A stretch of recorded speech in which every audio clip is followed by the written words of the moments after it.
Allah hanya satu. Berarti Yesus itu hanya seorang nabi. Kami sebut tidak ada Nabi Isa. Makanya saya tidak percaya kalau pada waktu itu kalau dia Tuhan. Nah, makanya saya tidak suka. Saya itu belajar untuk segala macam ilmu tentang santet, tentang pembunuhan, segala macam lewat ilmu hitam. Waktu Bapak mau menyantet itu bagaimana kita datang ke ibadah? Pendeta itu berkhotbah dan mungkin ada kata-kata yang membuat saya tersinggung. Saya tunggu dia. Nah, nanti dia turun dari mimbar, saya akan tangkap dia. Tapi ketika kami mau nangkap dia, akhirnya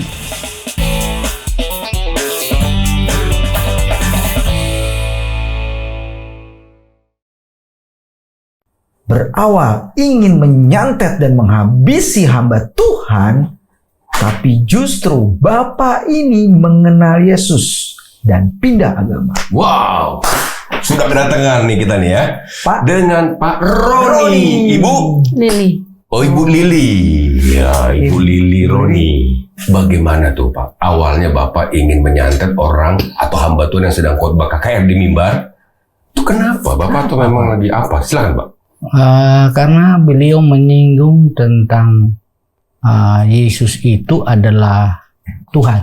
Oh, Bapak nggak terima? Nggak terima, karena di kepercayaan saya dia hanyalah seorang nabi. Bukan Tuhan. Allah hanya satu. Berarti Yesus itu hanya seorang nabi. Kami sebut tidak ada Nabi Isa. Makanya saya tidak percaya kalau pada waktu itu kalau dia Tuhan. Nah, makanya saya tidak suka. Dan kehidupan saya memang adalah termasuk orang yang temperamennya jahat lah. Saya itu belajar untuk segala macam ilmu tentang santet, tentang pembunuhan, segala macam lewat ilmu hitam. Waktu Bapak mau menyantet itu bagaimana ceritanya? Datang ke ibadah, apa yang mau dilakukan? Boleh cerita Pak? Ya, saya datang di tempat ibadah itu tidak duduk di dalam, di luar. Jadi saya dengar pendeta itu berkhotbah, setelahnya pendeta itu berkhotbah dan mungkin ada kata-kata yang membuat saya tersinggung, akhirnya saya tidak suka.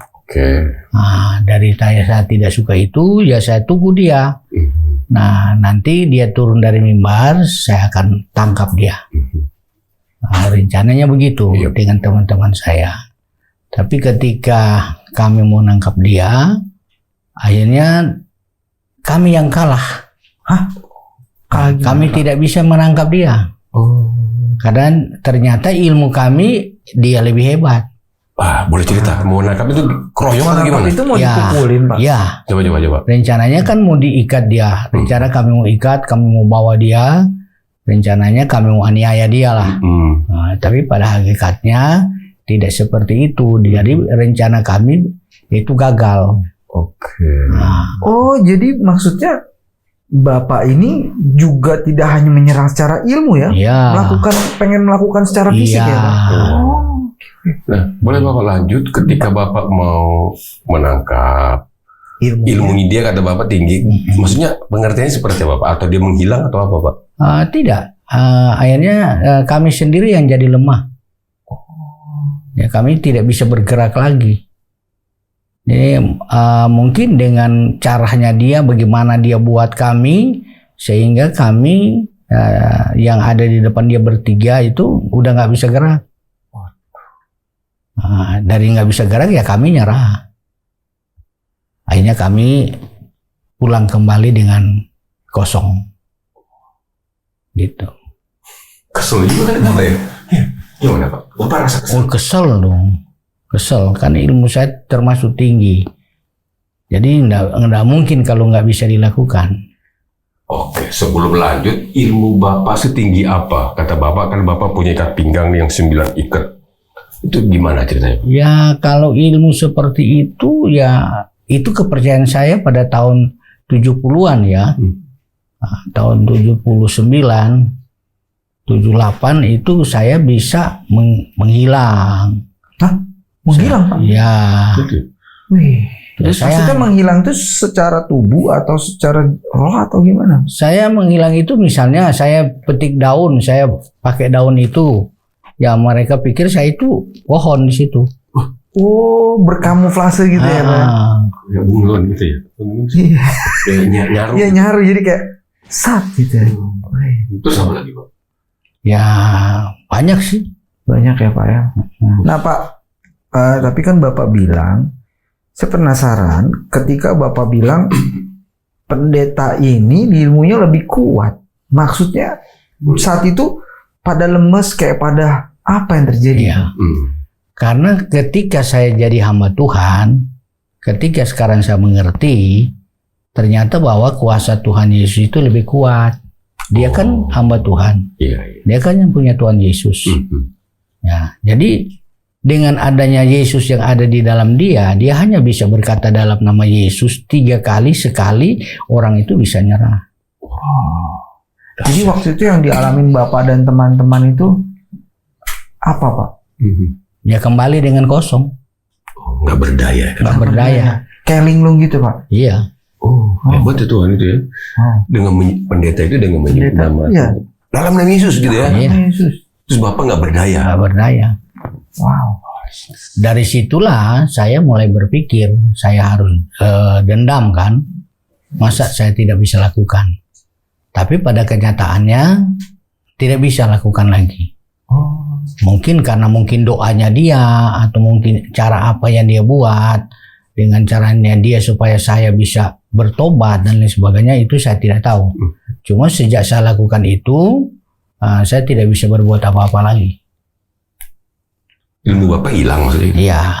Bukan hilang begitu, ada tapi nggak bisa berkutik lagi. Oke, buat pemirsa, mungkin saat ini kamu sedang menonton ini dan kamu merasa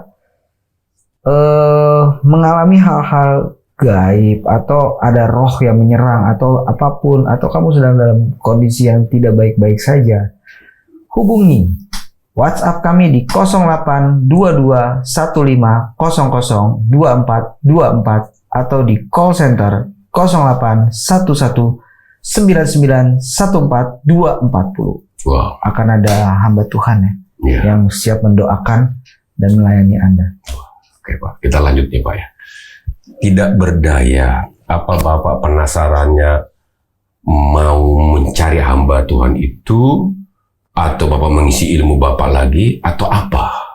Ya, saya harus perdalam lagi ilmu saya. Nah, tapi ketika saya perdalam itu, memang tidak bisa lagi. Saya tidak tahu apa yang terjadi. Nah, sehingga saya berpikir bahwa kalau begitu, apa yang harus saya lakukan? Oh, dalam kebimbangan. Dalam kebimbangan. Nah, dalam kebimbangan itulah akhirnya saya bisa percaya Yesus. Nah, bagaimana tuh cara percaya Bapak? Jadi di saat saya sedang tidur, saya melihat bahwa bayangan Yesus itu ada. Bayangan seperti apa Pak? Jadi seperti ya dilihat dari atas dia turun, dia pakai jubah. Nah, akhirnya di saat kebimbangan itu dia berkata, ikutlah aku. Nah, waktu dia katakan demikian kan saya tidak percaya. Masa saya harus ikut kamu, saya tidak percaya. Iya. Nah, jadi ayah saya bikin acara doa gitu. Bikin acara doa seminggu. Jadi undang pendoa-pendoa datang. Tapi akhirnya tidak bisa. Tidak ada perubahan, tetap seperti itu. Nah, jadi setiap malam itu pasti jam 1 bayangan itu harus datang. Oh, mengingatkan Bapak. Mengingatkan saya. Berapa lama itu Pak? Itu selama seminggu. Seminggu setiap malam bayangan itu selalu ada dan ikutlah aku terus gitu. Tapi Bapak mengeraskan hati alasannya? Alasannya kan saya tidak kenal. Oh. Jadi orang percaya Bapak santet itu ada yang kena juga? Ada juga, karena kan orang Kristen itu bukan semua yang beriman. Oh, percaya iya, tapi beriman kan tidak. Orang Kristen mana ada banyak beriman? Kita harus tanya nih Bapak nih. Orang percaya itu bisa santet ketika dia tidak beriman? Iya. Boleh gimana Pak? ceritain perbedaannya ya? Ya, Artinya begini, saya tanya Bapak, percaya Yesus nggak? Percaya. Percaya. Lakukan firman-Nya nggak? Itu dia ya. Perbedaannya. Berbeda. Oke. Percaya, yes, iya percaya. bisa disantet kalau mereka itu percaya Yesus tetapi tidak Melakukan. bukan. Berarti dalam artian gini Pak, maksudnya kalau dia percaya akan ada kuasa itu celahnya ya Pak. Ya, Dia mendua hati kali kayak kata Bapak. Iya, misalnya gini Pak, wah, dia percaya Yesus percaya, tapi ini kalau ini kamu harus taruh nih apa gitu atau kamu harus lakukan ini. Ya. Nah itu ya Pak ya. Jadi, itu nggak boleh ya Pak ya. iya. Mendua hati ya Pak ya. Artinya begini, usahamu ini setiap hari Minggu ke gereja. Ada tawaran kalau mau usahamu lancar, kamu harus Ya. Nah, itu yang bisa disantet. Iyalah. Jadi banyak orang Kristen yang ibaratnya kita bilang tembus kena itu yang kayak gitu-gitu ya Pak. Ya, 99%, Pak. 99%. Ya. Buat pemirsa. Jadi kalau Anda sampai hari ini momen mungkin tahun baru ya. Iya. Artinya tahun yang baru. Jika Anda dalam kehidupan Anda masih percaya yang namanya santet, benda-benda gaib, Anda harus tinggalkan itu. Atau mungkin ini juga ya Bang kayak Ramalan tinggalkan karena kan menurut Bapak Pendeta Roni, orang seperti itu kemungkinan bisa disantet. Wah, ngeri juga ya. ngeri. Seperti apa Bapak pada akhirnya percaya Yesus ya? Itu kan berat perjalanan itu. Iya Pak. Nggak 7 mudah lah. hari pakai Iya. berdoa ritual ya Pak bisa bilang untuk mengusir bayangan itu yang justru ikut laut.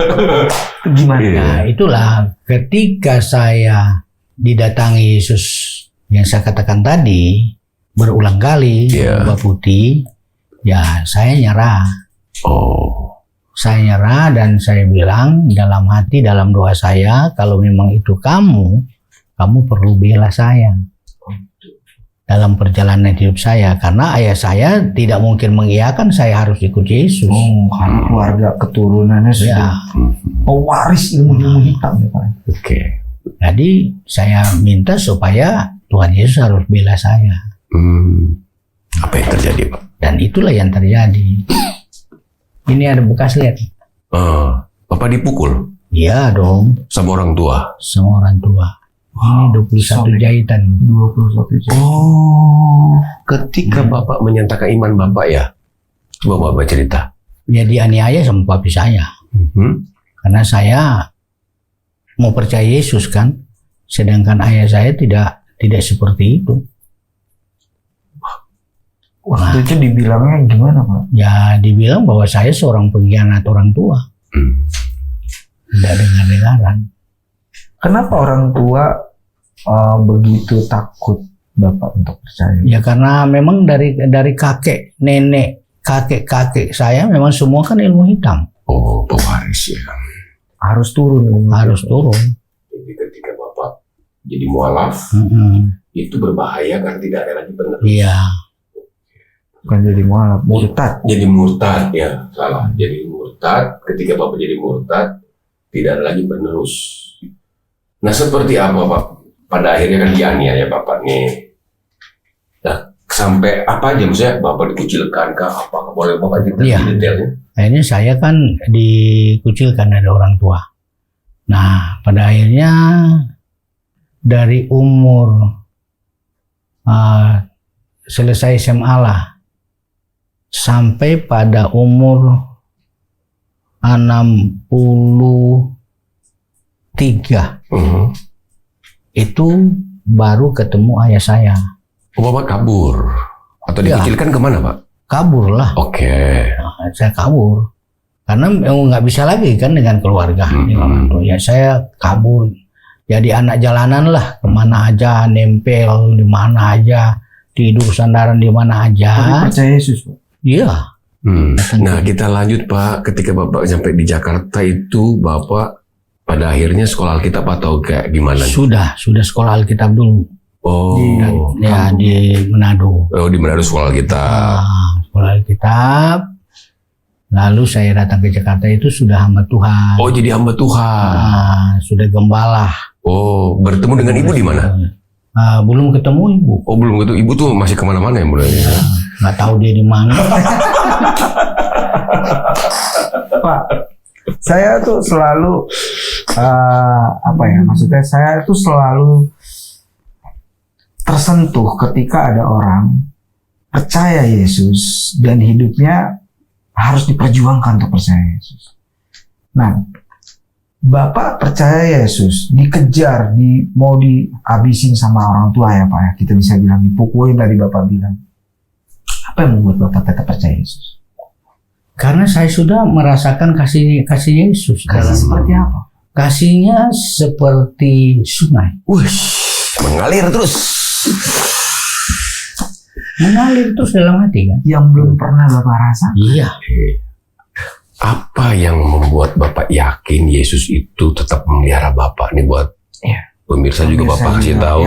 Pemeliharaan Tuhan itu apa Pak? Seperti Bapak merasakan. Pemeliharaan Tuhan itu satu kesehatan. Ya, selama saya percaya Yesus nggak pernah sakit Pak. Oh. Damai sejahtera Bapak gimana sih? Dulu kan Bapak punya ilmu terkenal di keluarga. Terus Bapak jadi pelarian. Kira-kira tadi pekerja apa aja dilakukan demi hidup. Nah, apa yang membuat Bapak sejauh itu melangkah kayak gitu loh? Karena sukacita itu berbeda. Sukacita yang diberikan manusia atau keluarga dan sukacita yang diberikan Tuhan Yesus tidak bisa dapat dinilai oleh seorang manusia pun. Nilai yang diberikan oleh Tuhan Yesus. Bisa orang itu menilai kecuali dia merasakan sendiri dengan Yesus. Iya, tapi memang kan orang kadang melihat gini ya Pak ya. Sukacita itu kan biasanya dinilai ketika, punya uang nih, hidupnya enak nih, cair gitu ya Pak ya. Tapi kan kalau dari kisah Bapak hidup dalam situasi yang menurut saya, kalau dari kacamata dunia dikejar orang tua, hidup apa aja, tapi Bapak bisa rasakan damai. Itu yang mungkin Bapak. Itulah sukacita. Karena di saat-saat yang saya alami kekerasan, alami penderitaan, itulah sukacita yang sebenarnya. Ya.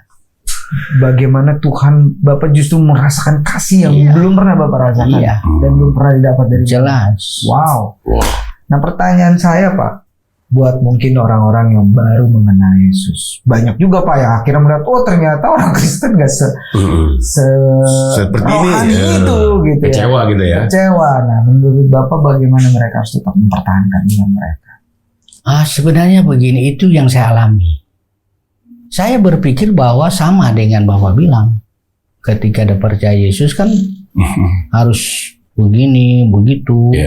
Janji, artinya kata janji. Banyak janji. Iya. Tapi yang sebenarnya percaya Yesus itu bukan karena janji. Bukan karena janjinya Yesus. Tetapi percaya Yesus adalah hakikatnya dari pribadi kita. Kita harus bertanggung jawab ketika kita percaya Yesus, kita bertanggung jawab penuh. Bahwa Yesus itu ada dalam saya dan saya di dalam Yesus. Untuk hidup, makan, minum itu urusan Tuhan. Bukan urusan kita. Yang penting kita lakukan apa kita lakukan perintahnya. Ya terkadang kan orang percaya Yesus tapi kikir. Kikirnya seperti apa Pak? Kikirnya misalnya tidak mau memberi. Nah ini yang menjadi pertentangan di saya. Kalau dulu di saya kan orang susah kita bantu. Ya. Kalau di Kristen ada nggak? Iya. Bapak orang Kristen kan? Saya orang Kristen Pak. Tanya Pak. Pernah orang-orang susah dibantu? Aduh jarang Pak. Nah, iya. Kalau dulu kan kalau masa saya masih di tempat saya, nah ada yang susah kita bawa beras, kita bawa ini, kita bawa itu. Mana ada orang Kristen? Makanya ketika saya jadi orang Kristen saya kecewa Pak. Karena lihat orang pelit. Karena lihat orang Kristen pelit. Ngomongnya Tuhan kasih. Oh, haleluya. Air mata menetes. Menetes. Oh, Bapak di sorga. Padahal nggak sampai di hati. Tapi pelit. Nah, iya. Saya juga pusing tuh Pak ngeliat yang begitu. Berarti Bapak harus pikir sendiri.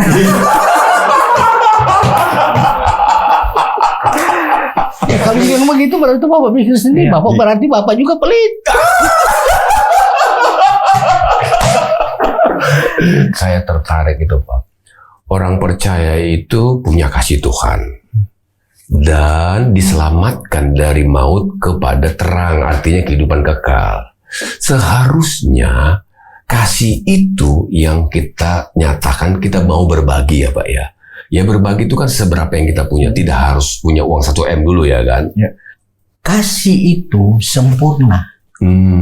Ketika kita melakukan kasih, kita belajar dengan Yesus. Oke. Kasih bukan berarti harus memberi. Kasih bukan berarti harus kasih uang, Iya. kasih makanan. Tapi kasih itu adalah membuat orang itu merasa damai, merasa sejahtera. Wah. Mungkin dengan bimbingan kita, Iya. mungkin dengan cara kita. Kalau kita kasih uang dia 100.000 sebentar habis. Iya. Tapi kalau kita kasih nasihat, kita kasih pandangan, kita kasih supaya ada arah dia bisa bekerja, itu lebih besar. Luar biasa Bapak. Jadi kita harus memberikan hidup kita ini sebagai roh model ya Pak ya. Untuk orang-orang itu bisa terhibur. Jangan kita justru merusak ya Pak ya. Karena kasih Tuhan tidak seperti itu. Luar biasa Bapak. Tapi kalau dia misalnya pelit Pak, nggak apa-apa? Atau emang nggak boleh ya Pak ya? Ya kalau dia pelit urusan dia dengan Tuhan. Oh. Kan firman Tuhan bilang pelit masuk neraka. Pelit masuk neraka. Iya. Wow. Orang kikir kan masuk neraka kata firman Tuhan. Iya, karena dia untuk dirinya sendiri ya. Sebelum lanjut kita mendingan daripada kita kita tanya teman kita ya, ada yang mau bertanya mungkin. Oke. Ada 2 pertanyaan Pak. Ya. Tadi membahas tentang kikir. Apa benar Pak kalau orang yang kikir itu gampang disantet? Nah, Orang yang kikir itu iya, saya katakan. Gampang disantet karena dia kikir. Artinya kikir itu kan nggak mau memberi. Nggak mau berbagi. Nah itu iblis. Jerat iblis kan itu. serakah. Iblis itu kan nggak mau memberi. Iblis itu semua mau mengambil. Membunuh Hidup dan kita pun membinasakan. dia mengambil. Apalagi cuma harta kita. Kan banyak cerita-cerita. Kalau dia belajar ilmu ini dia pengen kaya. Tapi ketika dia tidak bisa melakukan apa yang menjadi perjanjian awal. Itulah kehancuran dia. Nah itu pekerjaan iblis. Ingat teman-teman jangan kikir. Nah, Oke Pak, terima kasih. satu lagi. Baru Oh iya satu lagi Pak ya. Satu lagi tentang ini Pak. Saya dulu juga kayak Bapak nih. Saya ini suka banget dengan barang-barang antik. Jadi pas ketika ada teman main, itu saya suka pajang-pajang gitu. Kamu harus bakar itu setan itu gitu. Sedangkan saya kan tujuannya cuman itu sebuah karya seni aja gitu. Jadi menurut Bapak gimana Pak? Kalau tidak Bapak tidak menjadikan barang antik itu Tuhan, enggak apa-apa. Karena orang itu jangan terlalu fanatik. Ada orang fanatik tapi fanatik pura-pura. Mungkin yang bilang sama Bapak itu dia mau kali. Coba Bapak bilang Bapak untuk satu aja kasih Bapak yang paling mahal. Iya. Mau nggak dia? Nah, jadi jangan sampai kita tertipu. Jadi jangan jadi orang Kristen dapat ditipu. Terkadang kan kita orang Kristen ini dibodoh-bodohin. Sama orang Kristen juga. Jadi teman-teman kita yang mau bodohin. Sama dengan saya katakan tadi. Ke gereja tapi nggak pakai baju. Telanjang. Artinya dia orang Kristen tapi tidak punya kasih. Tidak punya iman. Nah orang Kristen itu harus kasih. Itu harus dipertahankan. Jadi kalau orang tegur Bapak jangan begini, bohong itu dia kepingin kok Pak. Tapi saya jadi teringat ada situasi seperti ini ya Pak ya. Bisa jadi misalkan ya Pak, wah saya punya mic ini, mic ini keren, mereknya terkenal gitu. Terus saya jadi bangga dengan mic ini, malah justru ini jadi berhala kan? Jadi berhala. Itu mungkin cara kerja jimat itu seperti itu ya Pak. Ya. Wah saya berhalakan misalnya ada barang antik atau cincin atau ini. saya percaya kalau saya bawa ini atau saya akan jadi ini. Nah, itu berhala di situ, esensi dari berhala ya. Jadi buat pemirsa jangan berhalakan barang-barangmu. Semuanya itu fana ya Pak. Iya. Nggak usah dibakar Mas. Mungkin dia mau. Oke, terima kasih Pak. Ya. Udah Mas. Sudah. Oke. Ini dulu vokalis Pak. Iya. Sekarang cuman udah dipotong rambutnya. Ada yang mau bertanya? Sini Mas. Sini. Mau bertanya? Ya. Udah, cukup. Bang mau bertanya? Udah cukup. Kalau nggak ada mau. Mas Prio biasanya nih bertanya nih untuk soal keklinikan santet. Jadi luar biasa Pak tadi Luar biasa. pertanyaan teman saya ini adalah dia itu namanya Mas Wardi. Mas Wardi dari Jawa Tengah ya Mas ya? Oh Jawa Timur. Dia peneliti barang-barang antik. Kita akan saksikan dulu nih Pak, sesuatu yang luar biasa. Obor Berkat Indonesia Pak melayani sampai ke daerah-daerah. Berikut videonya. Amin.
Udah pernah dengar Obor Berkat Pak?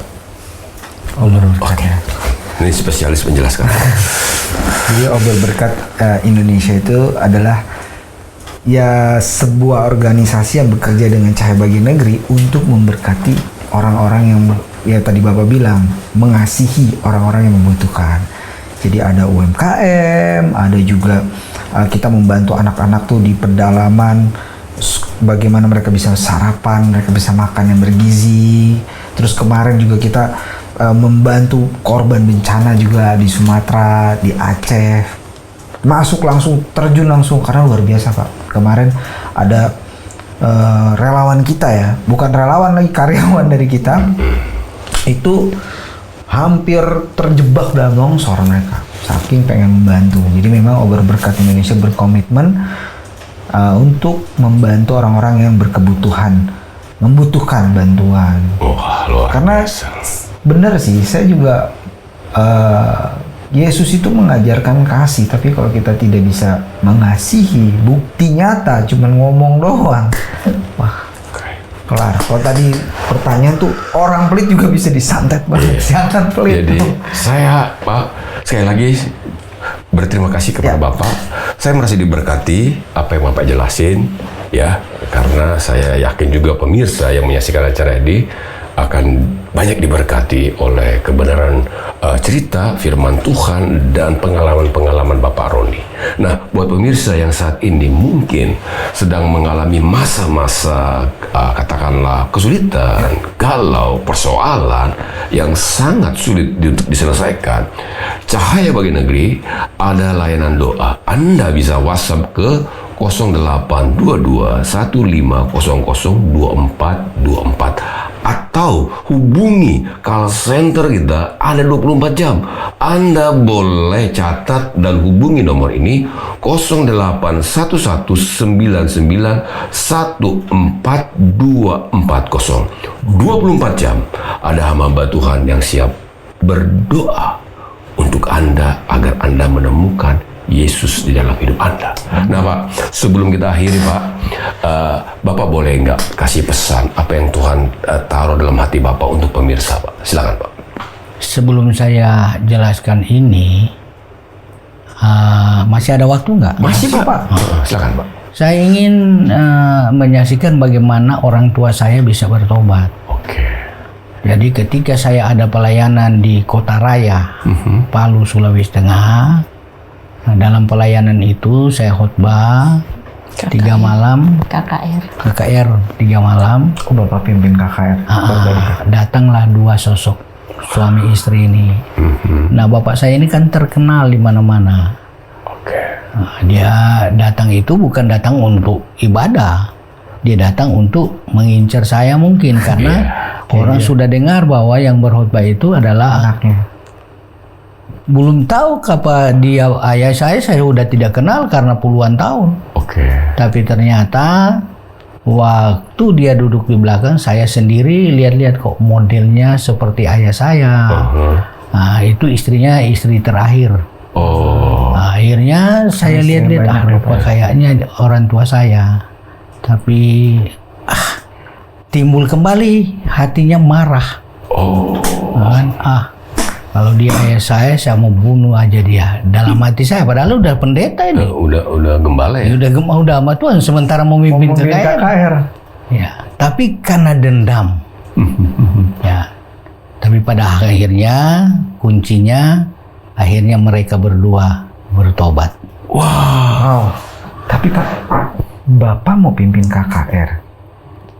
Ada orang tua dan Bapak dendam mau habisin.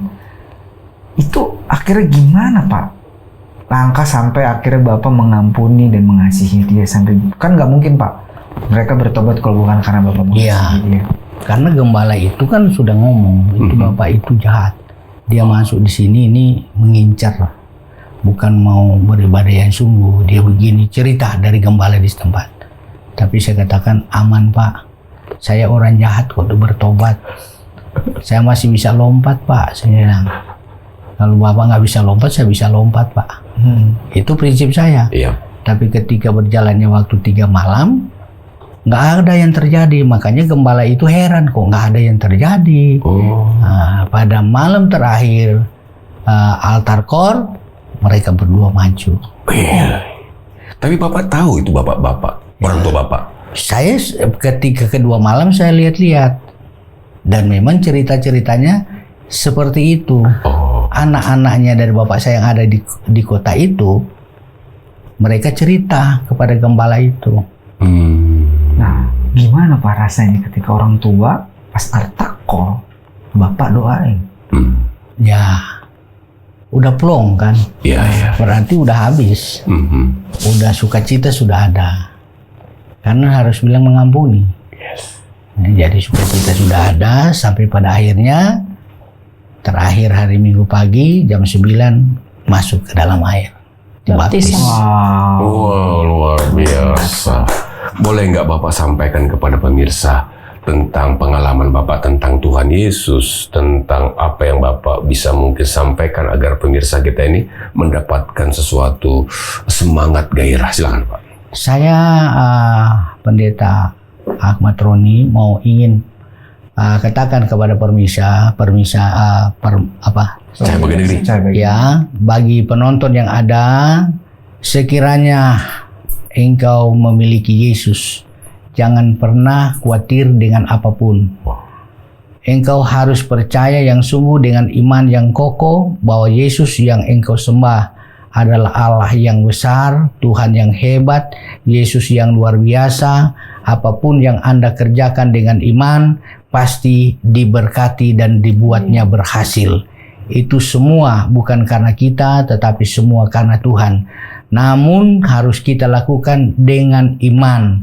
Iman itu berkata dari tidak ada menjadi ada. Jadi kalau kita beriman yang sungguh, maka Yesus akan menjadi jaminan bagi kita sebagai orang yang percaya kepada Dia. Itu saja. Haleluya. Tapi Pak, sebelum kita closing, Bapak ngomong nggak sama orang tua Bapak dan kenapa dia percaya Yesus? Ya, Kan habis itu pasti ngobrol.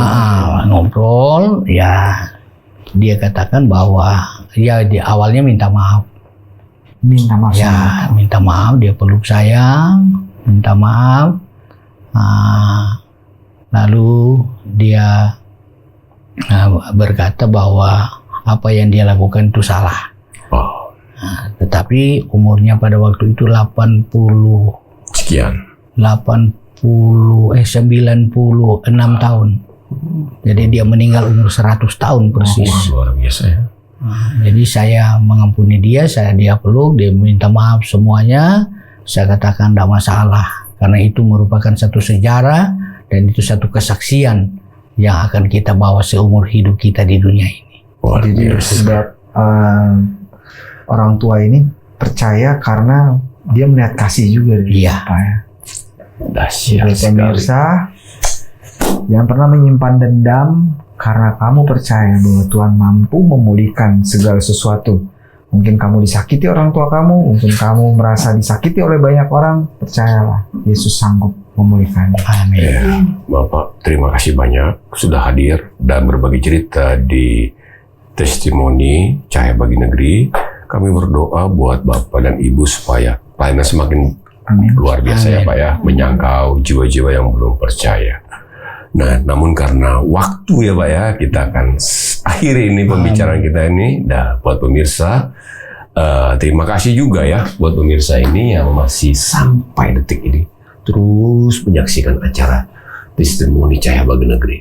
Saya percaya ketika kita beriman dan melakukan dengan benar seperti yang Bapak katakan tadi, Yesus akan menyertai apapun yang sedang kita kerjakan. Luar biasa. Dan buat pesan buat pemirsa mungkin. Buat pesan buat pemirsa, jangan lupa kalau kamu diberkati, kamu harus berbagi berkat. Jangan kikir. Artinya berbagi ini apa nih bro? Berbagi apapun, gak cuma berkat finansial, tetapi kamu juga harus mengabdikan diri kamu untuk lebih bermanfaat. Wah. Percuma kamu berbagi tapi kamu sombong. Iya. Itu juga salah. Yang ini buat berbagi share juga dong. Nah. Jangan sampai lupa. Wadidaw. Dan buat para pemirsa, kalau kamu belum bisa berbagi apapun, paling tidak kamu share konten ini. Karena semakin banyak diberkati, semakin orang diberkati, karena kamu juga menerima berkat, Iya. supaya semakin banyak orang diberkati. Wow. Share, like, komen yang cakep. Luar biasa. Pokoknya luar Luar biasa. Jangan sampai biasa-biasa. Kenapa? Supaya kita menjadi orang luar biasa. Luar Kita luar biasa. Saya Charlie. Saya Rizky. Ibu. Ibu Lili. Bapak. Ahmad Roni, Bukan Saroni ya. Ahmad Roni. Ahmad Roni. Iya. Jangan- Tuh ya. Jangan Saroni. Iya, jangan sorry Ahmad Roni. Iya. Tuhan Yesus. Haleluya. Luar